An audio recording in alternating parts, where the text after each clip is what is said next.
Hey, Nelson George with another Follow the Sound out here in the cold streets of New York. I am in front of what used to be 69 East 59th Street. Back in the day, this was the Monaco Hotel.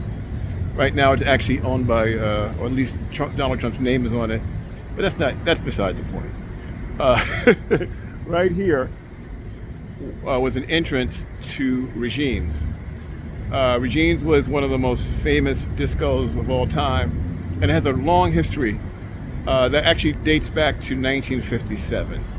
So in Paris in 1957, Regine Zyberberg was a young, scrambling young woman trying to figure out how to become famous and rich. She opened up a club on a side street in Paris, and she noticed that when the jukebox went off, people would stop dancing and the vibe would be killed.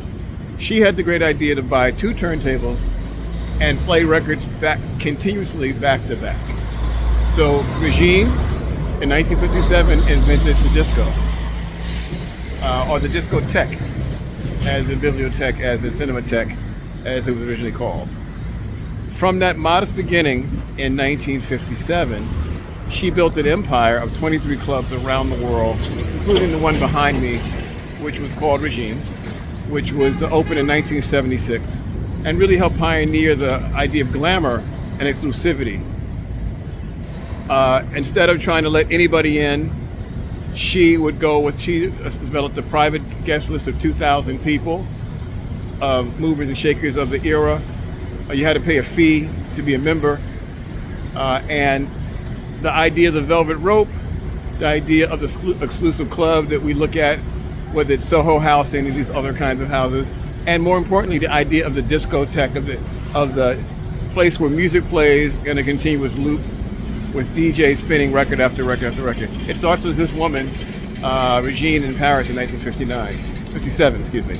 So she opened this place in 61.